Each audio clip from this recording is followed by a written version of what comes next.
Bom dia a quem não pude cumprimentar ainda, que deve ter chegado, entretanto. Eu creio que de manhã você levantou e disse assim: hoje vou à igreja, né? Que bom. Ou durante a semana estava planeando, falou assim: vou à igreja. E nós comumente dizemos que vamos à igreja, como se a igreja fosse um local, não é? Nós temos essa concepção: igreja é templo, igreja é santuário, igreja é um edifício. No nosso caso é o tabernáculo que fica na rotunda da Boa Vista. Mas será que essa expressão é correta? Ir à igreja? Igreja não é o edifício, a igreja são as pessoas, é a comunidade do povo de Deus.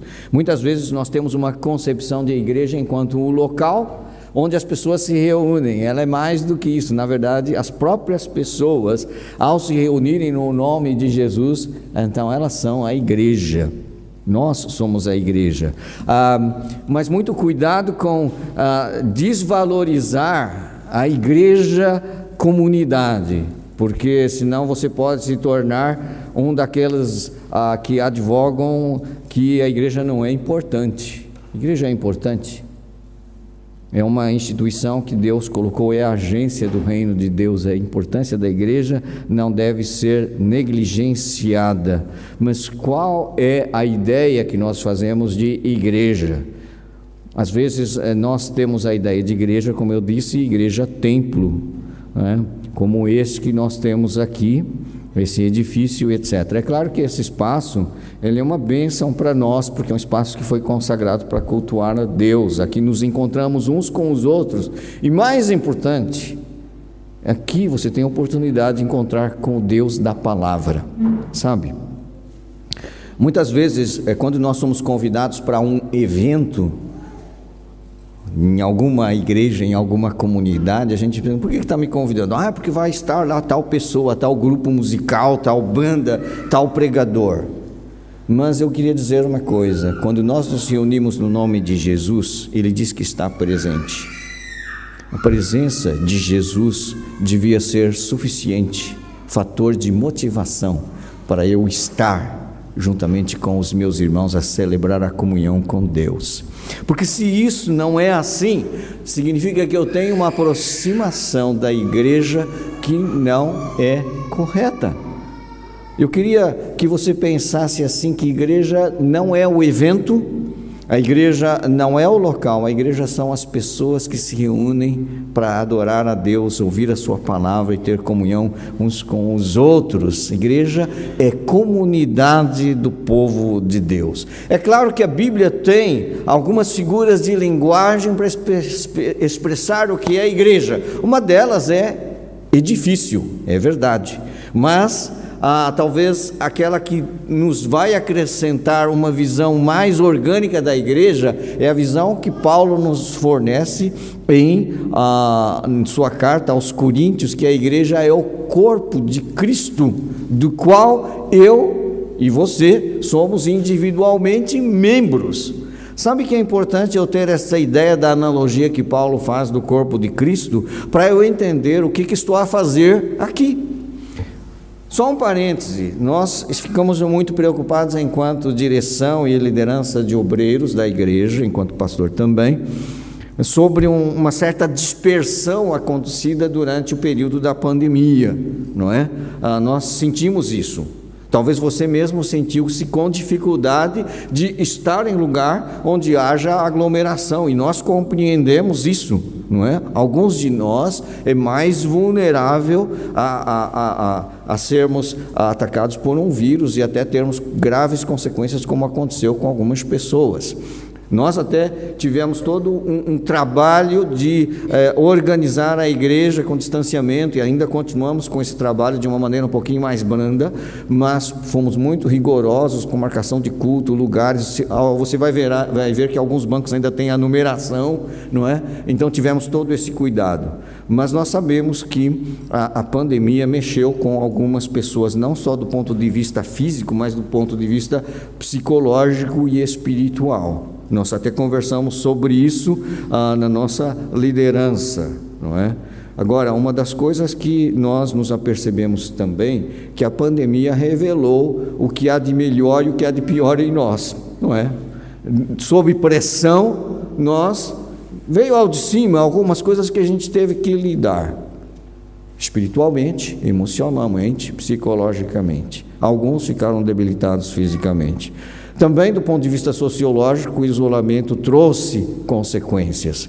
Trouxe consequências, as famílias tiveram que ficar confinadas, os problemas latentes vieram ao de cima e coisas assim. Muitas coisas aconteceram nessa pandemia. E nós estamos, meus queridos, num período de retomada da normalidade.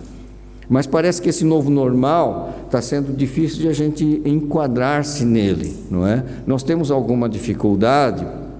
Por quê? A pandemia implicou num certo distanciamento das pessoas.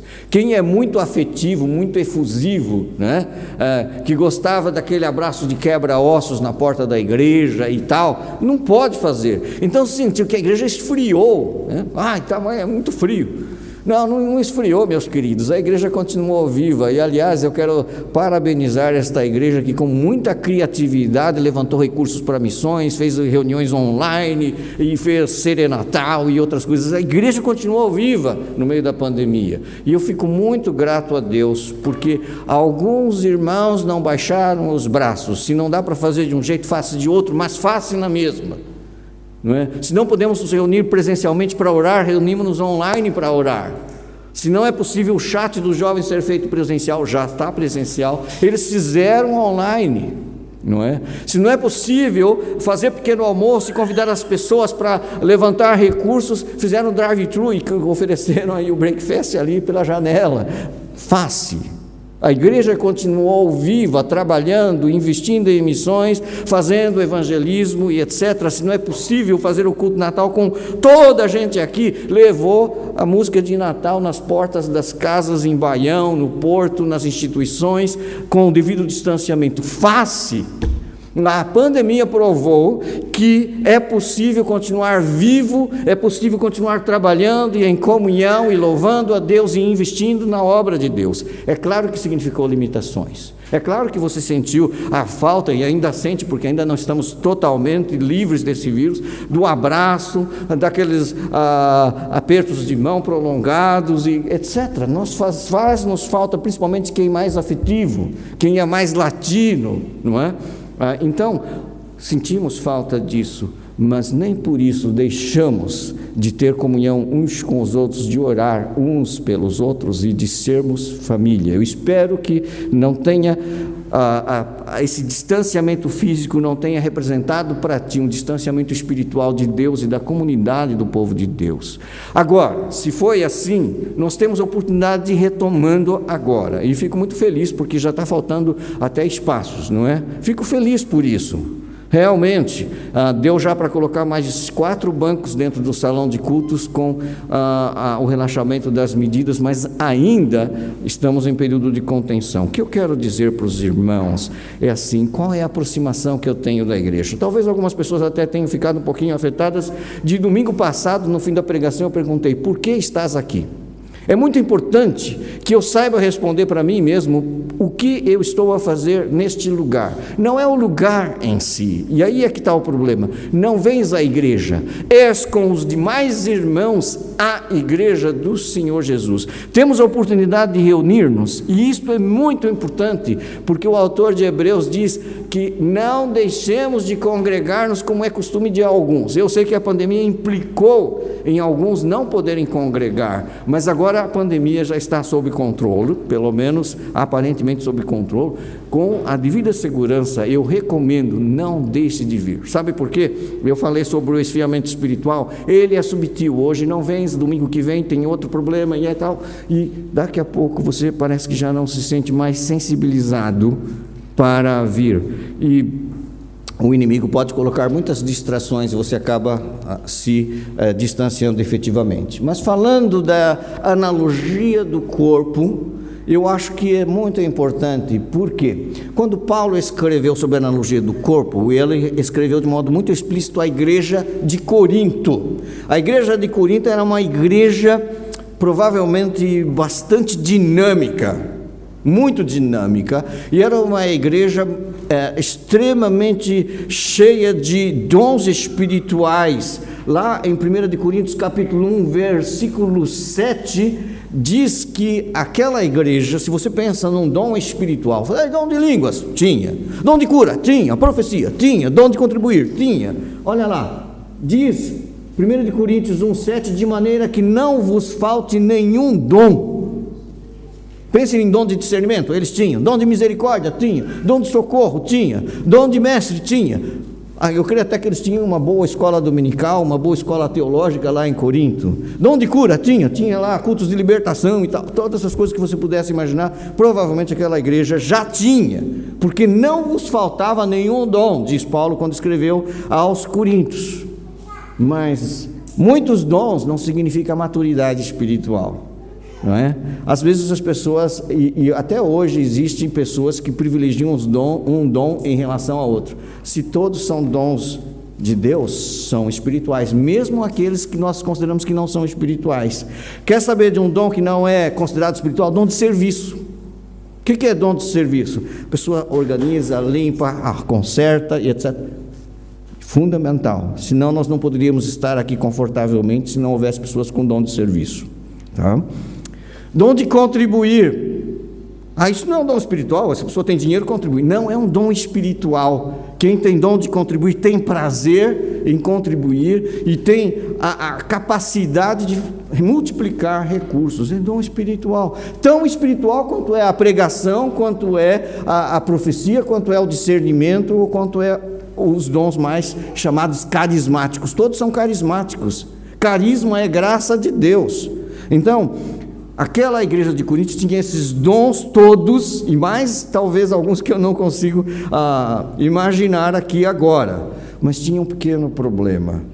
Talvez as pessoas, porque exerciam alguns dons, privilegiavam uns dons, um palestrante no lugar do outro. Sabe o que acontecia com a igreja de Corinto? Era uma igreja que, apesar de muito enriquecida em termos de dons, não conseguia cultivar a unidade, estava fragmentada. E é interessante você ver isso aqui no capítulo 1 mesmo, no versículos, está ali, 11. Pois, a vosso respeito, meus irmãos, fui informado pelos da casa de Cloe de que há contendas entre vós. Refiro-me ao facto de cada um de vós dizer: eu sou de Paulo, eu de Apolo, e eu de Cefas, e eu de Cristo. Havia pequenos partidos ligados à identificação com certos líderes, não é?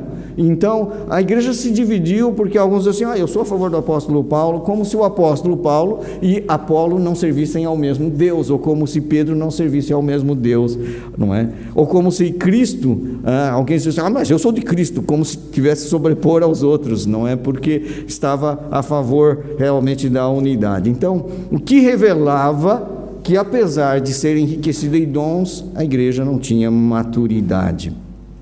Capítulo 3, não é? Ele diz isso, que faltava naquela igreja era espiritualidade e maturidade. Capítulo 3, no verso 3, diz assim: porquanto havendo entre vós ciúmes e contendas, não é assim que sois carnais e andais segundo o homem? Sabe, quando nós começamos a nos dividir e a entrar em conflito por opinião, por preferências pessoais, nós não estamos sendo espirituais, estamos sendo mundanos, carnais. E é isso que acontecia lá em Corinto. Não adiantava ter tantos dons carismáticos, uns cultos tão cheios de manifestação de dons, sendo que o coração deles era belicoso, competitivo e individualista. E às vezes acontece nas nossas igrejas também.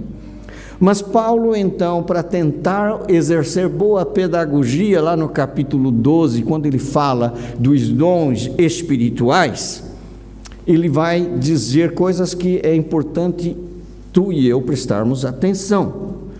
Capítulo 12, versículo 6, diz: há diversidade nas realizações, mas o mesmo Deus é quem opera tudo em todos. É o mesmo Deus. Pode haver diversidade, mas o Deus é um só. Olha só, o versículo 11: mas um só e mesmo Espírito realiza todas estas coisas, distribuindo-as como lhe apraz a cada um individualmente. Depois de elencar que ele distribui os dons, explicar que ele explica os dons e nomear alguns destes dons que existiam na igreja. Mas ele diz: os dons são diversos, são distribuídos individualmente, mas é o mesmo Espírito quem dá os dons. A fonte é a mesma. Então, ele faz a cada um como apraz individualmente. Versículo 11, individualmente. A questão é assim: o Espírito Santo, ele deu um dom de línguas para esse, dom de profecia para aquele, dom de ensino para outro, dom de socorro para o outro, individualmente. Mas é importante que, apesar de ser individual a ministração, não é para o individualismo imperar. Por quê? Porque o cristianismo se vive em comunidade. Versículo 12 diz: porque assim como o corpo é um e tem muitos membros, e todos os membros, sendo muitos, constituem um só corpo, assim também é com respeito a Cristo, não é? Pois em um só Espírito todos nós fomos batizados em um corpo. É interessante aqui o que ele depois vai falar. É um só Espírito, há um só corpo, um só batismo. Isso é fator de unidade. Fator de unidade no meio da diversidade. Eu estou a observar a congregação aqui da onde estou e eu vejo que congregação diversa é essa. Tem um pastor de origem japonesa, já por aí em Portugal já é meio complicado, né? Pronto, mas eu estou a ver aqui tem um brasileiro, aqui tem duas portuguesas, aqui tem uma nipo-portuguesa, né? E estou a ver pessoas de diferentes etnias e cores, e culturas também, e formação intelectual também. Então, há uma diversidade que também havia, e Paulo menciona que batizados em um corpo, quer judeus, quer gregos, quer escravos, quer livres, a todos nós foi dado beber de um só Espírito. Veja bem, Deus não discrimina etnia, classe social, nível de habilitações acadêmicas, nível salarial. Ele chama a todos e dá a todos de beber o mesmo Espírito, e individualmente distribui dons como lhe apraz, para que todos sirvam no corpo de Cristo. Por isso, na igreja de Jesus, mesmo que eu tenha diferença com o outro, e eu vou dizer uma coisa: o fato de eu ter um background oriental de formação de cultura japonesa, às vezes é vantagem, às vezes é desvantagem, né? Às vezes é bom e às vezes não é. Agora, eu não passo por português, mas nem pintado, né? Não tem jeito. Mas nós temos que entender que aqui somos um corpo. Agora, eu queria só fazer um parênteses aqui, que às vezes as pessoas não conseguem compreender, que é uma opção missiológica da igreja, e eu quero explicar isso do ponto de vista missiológico. Todos somos iguais, todos viemos de diferentes origens, mas essa igreja, especificamente, ela tem um propósito. Nós temos um propósito, nós temos um campo missionário, tem um campo de atuação. Não sei se você que veio de outra terra, do Brasil, de Angola ou de outro país, compreende o que vou dizer, mas Portugal ainda é considerado pelos evangélicos uma nação não alcançada. Nós temos uma porcentagem muito pequena da nossa população que tem compreendido o Evangelho de Jesus e tem um relacionamento pessoal com Deus através de Jesus Cristo. Nós somos uma nação aqui em Portugal tradicionalmente cristã, nominalmente cristã, mas é um cristianismo de tradição, não de vivência, muitas vezes. Então, a presença evangélica ainda é muito diminuta, e há muitas pessoas que ainda não tiveram encontro pessoal com Jesus Cristo como Senhor e Salvador das suas vidas. Se você veio do Brasil, as igrejas no Brasil, esta é uma igreja pequena no Brasil, não é? É uma igreja pequena. Aqui é média grande, mas no Brasil é pequena, não é? E mesmo colegas que vieram do ministério lá do Brasil para Portugal, que pastoreavam igrejas com 800, 900 membros, chegam aqui, vai lá para uma igreja no interior, eles desesperam com uma dúzia, 2 dúzias de membros e não sabe mais o que fazer. São situações e realidades diferentes. O que o pastor quer dizer com tudo isso que está a falar? Essa igreja fez uma opção de preocupar-se primordialmente com quem não está a ser alcançado pelo Evangelho, e a comunidade portuguesa. Porque os brasileiros, a maioria de vocês brasileiros que vêm aqui já conhecem o Evangelho, pois não? Está aqui porque teve contato com o Evangelho no Brasil, ou até frequentava uma igreja evangélica lá. A minha tentação é encher de brasileiros aqui, porque vai ficar grande a igreja, mas a minha chamada é alcançar o não alcançado. Por isso eu gostaria que as pessoas que vêm para cá, para a Primeira Igreja Batista do Porto, entendessem qual é a missão que a igreja se propõe. Todos são bem-vindos, quer brasileiros, quer angolanos, quer gente que veio da Ásia, da Europa, de onde for. Mas existe uma chamada para esta igreja para estar alcançando o que não está a ser alcançado. Daí o nosso plano de expansão ser para um conselho que ainda não tem igrejas evangélicas. Lá não tem.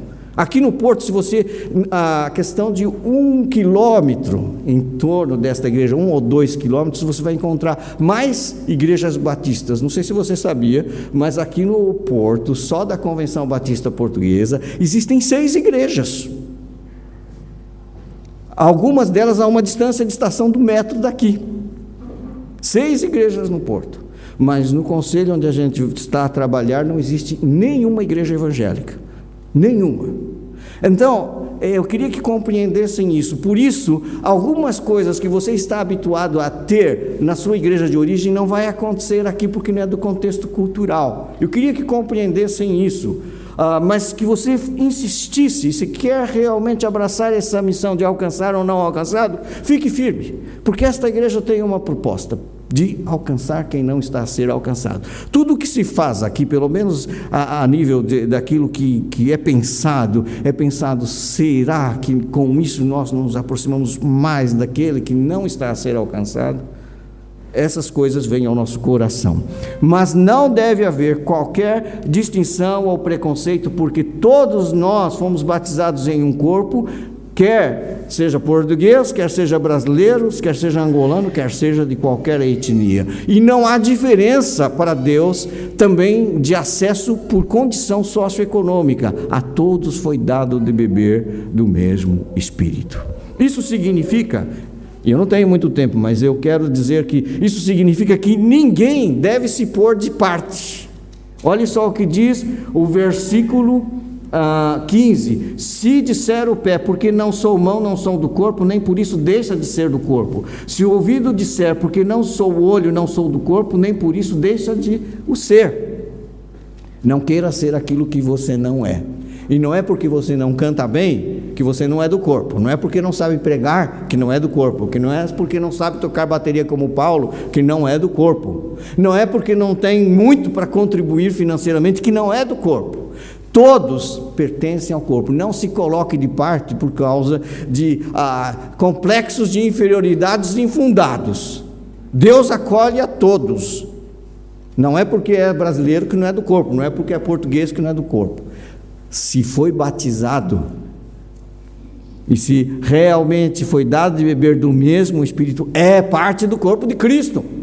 Isto é que é importante. E isso também significa que eu não posso também colocar o outro de parte, que é uma coisa complicada. Olha só, o versículo 21, não podem os olhos dizer à mão, não precisamos de ti, nem ainda a cabeça aos pés, não preciso de vós. Todos são importantes. Todos são importantes. Se faz parte do corpo, é importante. E sabe, o grande problema que eu vejo que as igrejas têm enfrentado, não é essa igreja em particular, é que o inimigo muito subtilmente, não é, colocou para nós um conceito que não é bíblico, é o conceito da competição. Conceito da competição. Quem é mais, quem pode mais, quem aparece mais, quem dá mais e coisas assim. Meus queridos, isso está errado. A competição fortalece o individualismo, Mas Paulo coloca a coisa num outro sentido. Olha só, versículo 25, para que não haja divisão no corpo, pelo contrário, cooperem os membros com igual cuidado em favor uns dos outros, de maneira que se um membro sofre, todos sofrem com ele, e se um deles é honrado, com ele todos se regozijam.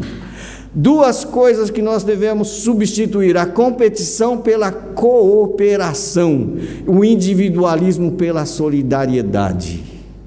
É preciso que nós paremos de competir por espaços, atenção, reconhecimento. Cuidado com isso, porque ultimamente parece que todos querem estar muito expostos nas mídias sociais e coisas assim. Cuidado com isso. Nós devemos substituir a competição pela cooperação. Sabe que o que Paulo viu é que os coríntios estavam tremendamente fragmentados. Um estava dizendo: eu sou de Paulo, eu sou de Apolo, eu sou de Cefas, querendo puxar galões para si. Mas Paulo diz assim: não é assim. Quem é Paulo? Quem é Cefas? Você pode ver isso. Ele faz esta pergunta ali, capítulo 1, verso 13. Acaso Cristo está dividido? Se a igreja é o corpo de Cristo, Cristo está dividido? Ele pergunta, 1,13 de Coríntios. Pois foi Paulo crucificado em favor de vós, ou fostes porventura batizados em nome do Paulo? Não é? Então, o que é importante? Importante é você pensar qual é a lógica que o Paulo está a usar. Capítulo 3, ele faz a seguinte pergunta no verso 5: quem é Apolo? Quem é Paulo? E agora preste atenção com a resposta: servos por meio de quem crestes, e isto conforme o Senhor concedeu a cada um. Eu plantei, Apolo regou, mas o crescimento veio de Deus, de modo que nem o que planta é alguma coisa, nem o que rega, mas Deus que dá o crescimento. Ora, o que planta e o que rega são um, e cada um receberá o seu galardão segundo o seu próprio trabalho. E agora Paulo vai falar aquela palavrinha mágica: porque de Deus somos cooperadores. De Deus somos cooperadores. O que é um cooperador? A própria palavra diz: opera com. É em sintonia com Deus, com o projeto de Deus, com a vontade de Deus que eu vou operar.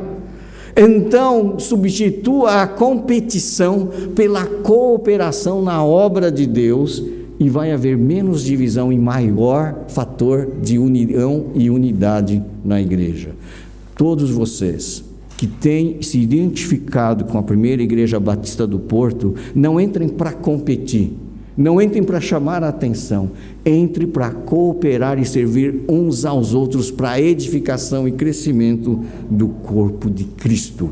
Pois nós temos um só Senhor, um só Espírito, um só batismo, somos um só rebanho no Senhor. Eu tinha mais coisas para falar, mas no domingo que vem, quem sabe, a gente continua esse raciocínio. Acabou o tempo, mas nós queremos cantar isso, a unidade do corpo de Cristo. Substitua a mentalidade de competição pela ideia de cooperação, o individualismo pela solidariedade, porque somos um só corpo, um só Espírito. Num só Espírito nós nos unimos aqui, é o que vamos cantar agora. Coloquemos-nos de pé, vou pedir para a Marta nos ajudar e os grupos de louvor com esse cântico fantástico chamado Um Só Rebanho, Um Só Pastor.